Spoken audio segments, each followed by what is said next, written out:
Olá, como vai você? Cada vez melhor? Amor exigente na rede de comunicação Evangelizar. Está comigo hoje a psicóloga Sueli Andrade. Nós falaremos sobre um dos princípios básicos do amor exigente, que é comportamento. Fiquem conosco. O amor é exigente, o amor é exigente. Olá, Sueli. Oi. Como vai você? Cada vez melhor. Que bom que você aceitou o convite de estar aqui na salinha nossa, na rede de comunicação Evangelizar, aqui da TV Terceiro Milênio, para a gente falar um pouquinho sobre o trabalho maravilhoso que o amor exigente faz na sociedade. Você, como psicóloga, você trata muito assim para ajudar as famílias na questão do comportamento, que é exatamente o que o amor exigente faz, não é? É comportamento. Eu convidei você para a gente explorar um pouquinho, então, sobre o que é essa mudança de comportamento que a gente fala muito nos grupos, que é importante na gente como ser humano, como nós mudarmos a nossa atitude, né? Sobre o princípio básico, então, o comportamento, o que você diria? Qual é a essência, o porquê desse tema no amor exigente? Porque, Deise, eu acho que o princípio, ele é um princípio influenciador. Por quê? Eu influencio o comportamento. O meu comportamento afeta o comportamento do outro e vice-versa. É uma troca. Então, se eu quero filhos calmos, eu tenho que ter um comportamento calmo dentro de casa. Se eu tenho um comportamento agressivo, um comportamento bruto, se eu chego gritando, xingando, falando palavrão, é óbvio que meu filho vai sair falando palavrão, vai sair gritando também. Ele não vai conversar comigo baixinho, calminho, se eu grito com ele. Então, por isso que a gente fala, é um princípio influenciador. O meu comportamento influencia o do meu filho e vice-versa. O do meu filho também influencia o meu. Isso é interessante porque em toda e qualquer relação, né, de relacionamento, né, pessoal. Verdade. O comportamento do professor afeta, o comportamento do aluno afeta o do professor. E vice-versa. E o comportamento do professor afeta o aluno, né? Como aquele ditado que diz, violência gera violência. Isso mesmo, Deise. Verdade. Celi, outra coisa, quando se tem uma pessoa fazendo recuperação, né? Como é que essa família deve se comportar com relação à recuperação do ente querido? Que comportamento que essa família deve ter? Vamos supor que ele esteja lá, fazendo o tratamento na casa de recuperação. O que o amor exigente diz e o que vocês, psicólogos, orientam, né, na questão familiar aí?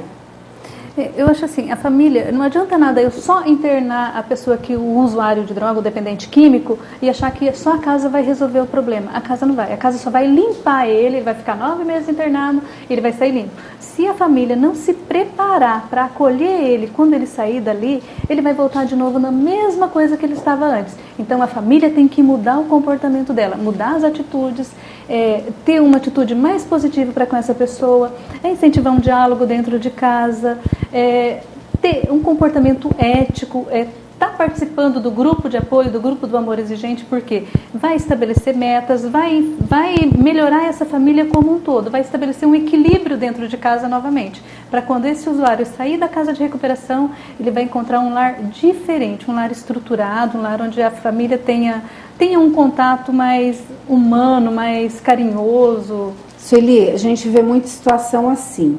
E quando a família já busca tudo isso e não consegue, ela não consegue mudar o dependente químico, o que você diria para essa família?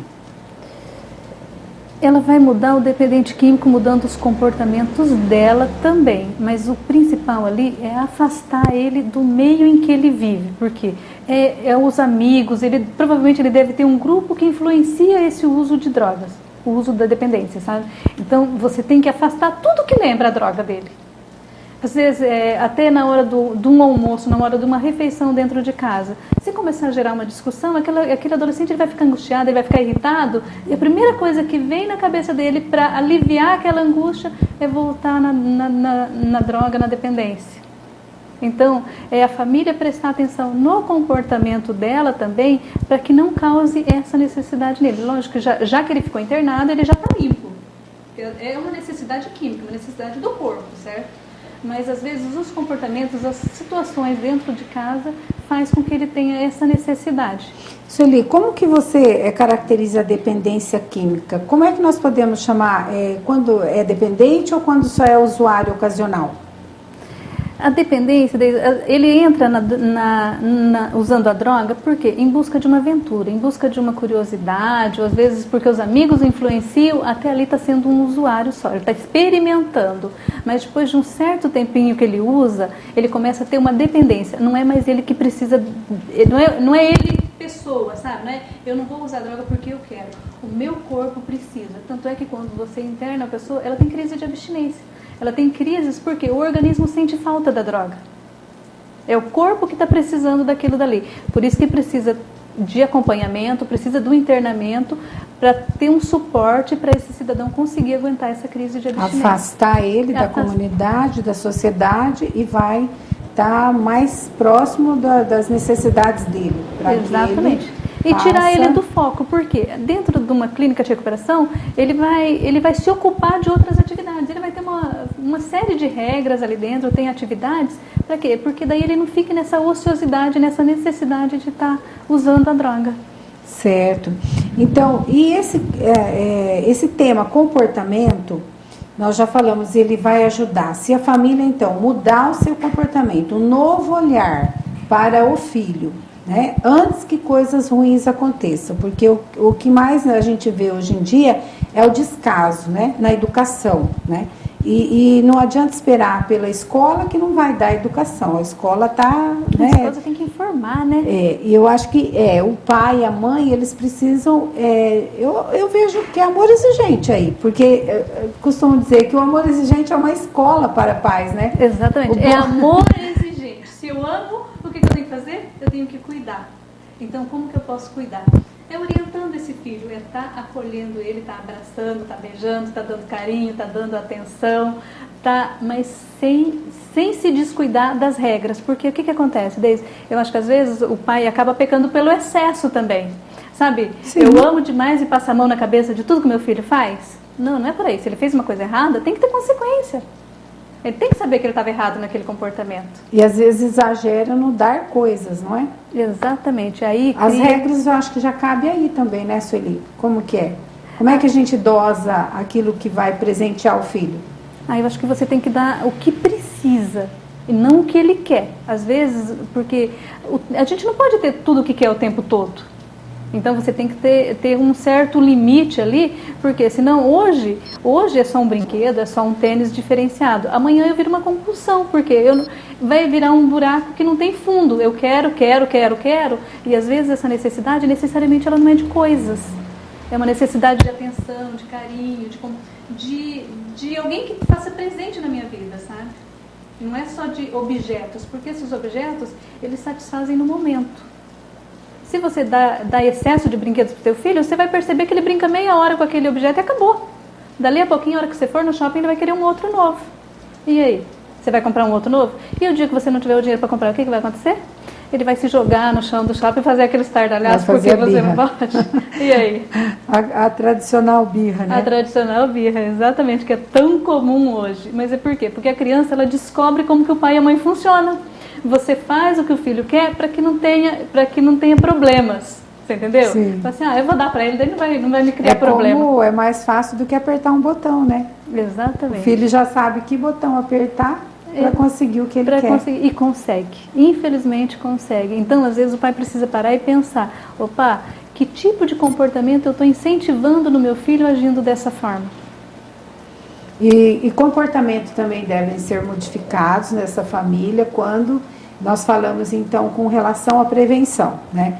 Ficar esperto para educar o filho hoje, não ficar só terceirizando, né? Achando que a escola vai tomar providência, que a catequista vai ensinar a religião, que a psicóloga vai resolver os problemas emocionais, sendo que a família tem todo suporte para isso, não é? Tem. E se não tem, busca, né? Através de ajuda. Busca ajuda. E o grupo do Amor Exigente, nesse sentido, ele ajuda muito. Por quê? Porque ele vai ajudar a estruturar essa família, ajudar esse pai, essa mãe. A troca de experiência dentro do grupo é muito rica. É um grupo de apoio, é um grupo de autoajuda, é um grupo que dá um suporte legal para as pessoas. Então, eu troco experiência e de repente eu vejo que o meu problema nem é tão grande quanto o problema do meu vizinho que está ali. E você assistiu muitas famílias, né, nas suas visitas aos grupos de apoio também, frequenta de acordo com a sua disponibilidade. Você também tem ido a reuniões de grupos de apoio, não é? Uhum. E você recomenda para as famílias? Eu recomendo, Deise, porque eu acho que o grupo de apoio, ele ajuda, assim, eu acho que em qualquer momento da tua vida, em toda a sua fase da vida, ele vai te ajudar, porque a troca de experiências ali, e a hora que você percebe que você está bem, você percebe que você também pode dar. Você dá e você recebe. Isso que é o legal, né? Isso que é o bacana do grupo do Amor Sueli, Exigente. a gente vai continuar conversando mais um pouquinho e nós vamos dar uma paradinha. Você fiquem conosco, que a gente volta num instante. O amor é exigente, o amor é exigente. De volta com o programa Amor Exigente na rede Evangelizar de Comunicação. Teve uma entrevista com um palestrante que nós do Amor Exigente convidamos para vir aqui em Maringá, o tema era motivação e humanização. O nosso câmera contribuiu com a gente nas imagens do Carlos César Arcolino, fez uma ótima entrevista. Eu vou mostrar para vocês as imagens e a entrevista que o Silvio Rocha fez com o Carlos César Arcolino. Humanização e motivação, este é o tema desta entrevista especial com o consultor Carlos César Arcolino. Ele que tem mais de 30 anos de experiência em projetos e palestras com esse tema. É autor do livro Um Certo Capitão Nemo, uma vitória sobre as drogas, e ajudou na coordenação e na construção de mais de 10 ONGs pelo Brasil, incluindo o Mareve de Maringá. Carlos César Arcolino esteve na cidade a convite do grupo Amor Exigente. Carlos, você foi dependente químico durante 10 anos e está há quase 30 em estado de sobriedade. O que diria para as pessoas que enfrentam esse pesadelo? Olha, é uma alegria novamente a nossa passagem aqui por Maringá e pela graça de Deus, e somente pela graça de Deus e o esforço de cada pessoa, é que a gente mantém essa sobriedade há 28 anos.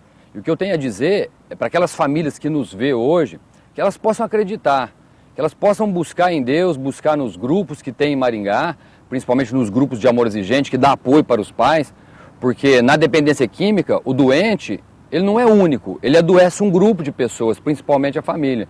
Então que a família possa acreditar que existe um caminho de saída para esse mundo tão sombrio da dependência química. Você também viveu experiências de fé na sua vida. Conta um pouco sobre elas. Depois que eu saí do presídio, praticamente quando eu fui preso, eu tinha um outro tipo de prisão, que era anterior, porque perdi meu pai cedo, perdi minha mãe cedo. Para aquelas pessoas que nos veem agora e acham que tem problema, que tem dificuldade, que a vida está muito difícil, vida difícil foi a minha, que vivi sem pai, sem minha mãe, com mais 5 irmãos, e depois infiltrei na dependência química e fui parar no presídio.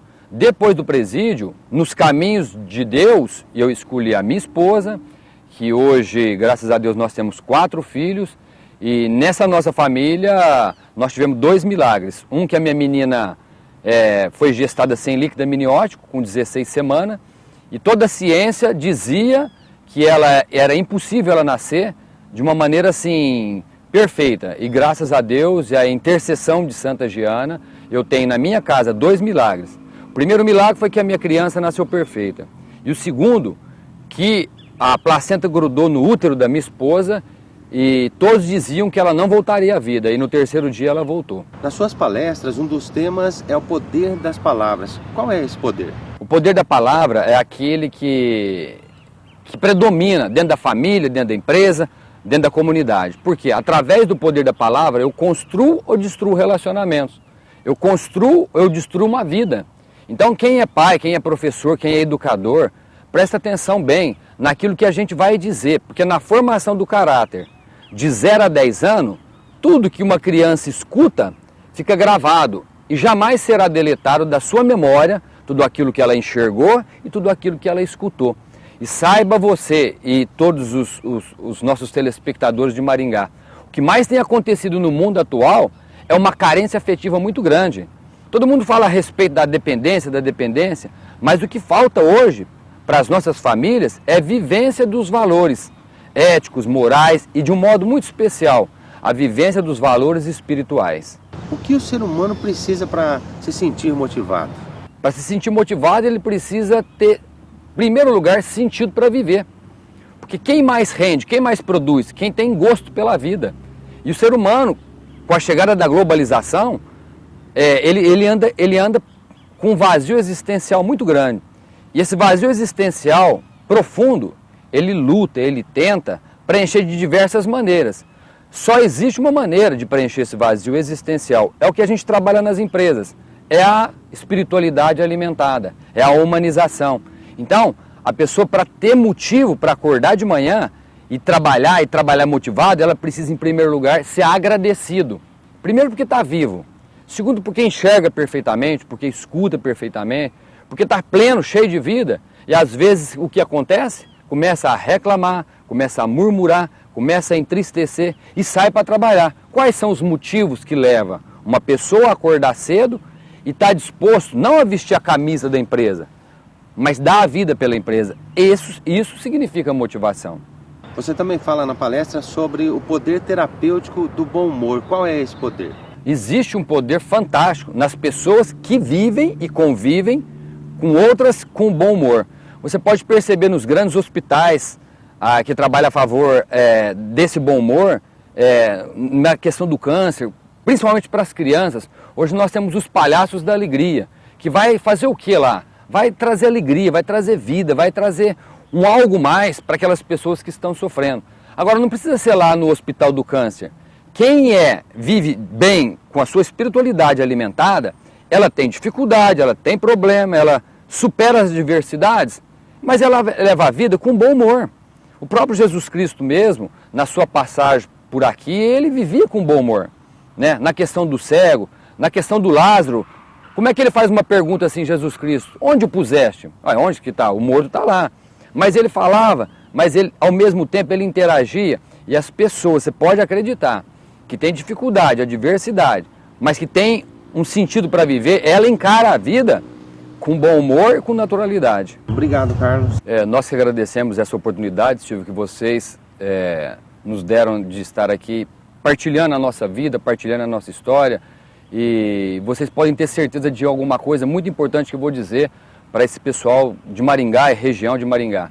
Nós temos aqui, vocês têm aqui, e às vezes as pessoas não valorizam, porque dizem que o sábio é aquele que valoriza, que é aquele que dá valor ao que tem antes de perder. Então tem os grupos de Amor Exigente, tem os grupos aqui Amareve, que faz um trabalho fantástico. E às vezes as soluções estão tão próximas da gente e a gente fica buscando solução fora. Então que vocês possam buscar entidades sérias, assim, que têm valores, que têm espiritualidade alimentada, que vocês possam se aproximar, buscar informação, para que a família tenha esse suporte para superar não só a questão da dependência química, essas dificuldades, mas para que possa encontrar um novo céu dentro da sua própria história. Mais uma vez, obrigado, Carlos. Silvio Rocha para a Rede Evangelizar de Comunicação. A reportagem feita pelo Silvio Rocha. Muito obrigada, Silvio.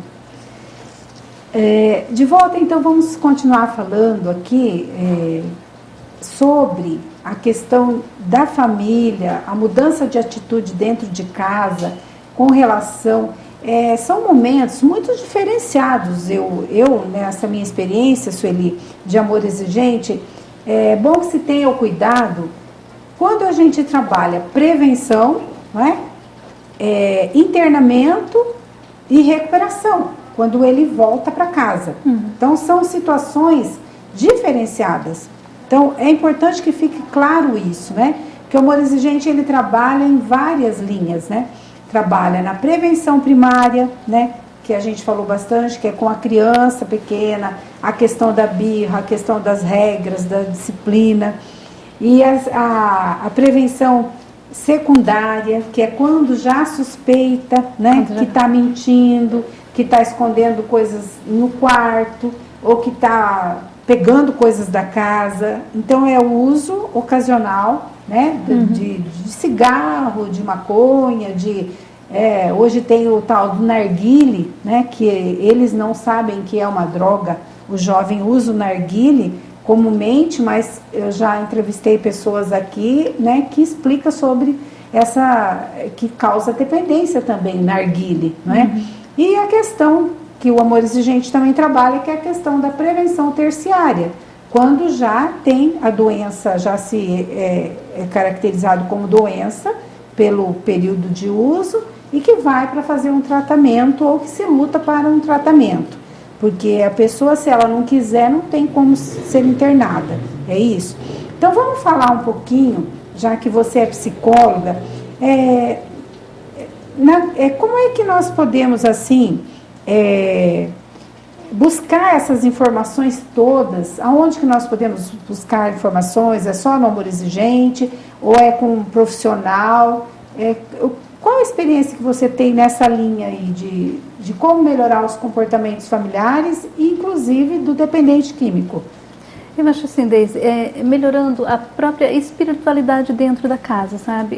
Eu recomendaria, assim, o Amor Exigente, porque é para enriquecer o lar, para enriquecer a família, sabe? Para estruturar, para ela se tornar uma família digna, né? Sabe? Exatamente, para reorganizar a família como um todo. E é que nem você colocou, em todas as etapas da vida. Não é só para família de dependente químico. Às vezes as pessoas falam assim, Amor Exigente, é aquele programa lá para quem tem dependente químico. Não, não é. O Amor Exigente, ele encaixa em todas as áreas. Você pode, como prevenção, como se a família está com um problema, de repente, conjugal dentro de casa, ali dentro você se reestrutura como pessoa, você vai reestruturar o cidadão. Então, eu vou melhorar o meu comportamento, e até o próprio princípio. Nada muda se eu não mudar, é mudando eu que eu mudo o comportamento do outro. Você muda através das tuas atitudes. Você sendo o exemplo, você entendeu? Você vai influenciar a mudança no outro. Que a gente vê muitos casamentos acidentais, né? Que acontece assim, né? Aí vem o filho, né? Na bagagem, aí fica aquele tumulto todo, né? E aonde que eu vou buscar ajuda, né? Para manter esse casamento? Você falou uma coisa legal, que o Amor Exigente serve também nessas situações, né? Serve com certeza, porque você vai se reestruturar. E ali tem uma coisa muito interessante, que é a troca de experiências, que também você se encaixa nisso, entendeu? E hoje a gente tem informação sobre tudo, tem assim, internet, livros, dentro da igreja, então você tem vários campos que você pode buscar. Basta você querer ser um pai melhor, ser uma mãe melhor, que você tem como fazer isso. E é muito importante, você falou uma coisa muito séria, viu? É a questão da espiritualidade. Nós percebemos quando as famílias estão em baixa, a primeira coisa que a gente pergunta, e daí, como é que está a espiritualidade na sua casa? Né? Não existe melhora, não é, Sueli? Não existe recuperação sem espiritualidade. Não importa, não é questão de religião, né, de doutrina, mas sim de perseverança. Exatamente. A religião melhor é aquela que você frequenta, não é? Exatamente. E hoje, Deise, sabe o que acontece? Eu acho que as pessoas se preocupam muito, é o que a gente colocou já anteriormente. As pessoas se preocupam muito em ter. Então você trabalha de manhã, você trabalha de tarde, se der um tempinho você trabalha à noite e você não se preocupa com a qualidade da família, a qualidade do tempo que você passa com o teu filho, sabe? E às vezes o tempo que o pai e a mãe estão em casa, em vez de ser um tempo para sentar, para brincar, para conversar, para saber como que foi o dia a dia do outro, ele vai limpar a casa, vai cuidar da casa. Perde a oportunidade, né? Ou então vai para a internet, vai para o computador, vai fazer uma outra coisa. Então, esse contato com a família, ele está pobre hoje, se a gente parar e pensar. Certo. Então, é importante a gente resgatar os valores, né, do ser humano enquanto família, enquanto pessoa, através desse tempo mesmo que a gente tem que estar disposto a mudar o nosso comportamento, né? Agradeço, Sueli, nosso tempo está encerrando aqui. Agradeço a sua presença, tudo de bom para você, viu? Obrigada, Você Deise. sempre será bem-vinda no nosso Muito programa. obrigada. E você? Participe também de uma reunião de grupo de apoio do Amor Exigente. É totalmente gratuito. Ligue para a nossa associação para saber o dia e locais dos grupos. A Associação AMAEX 3262-2596. Eu me despeço por aqui, agradeço a Deus a sua audiência. Contem conosco, nós contamos com você também.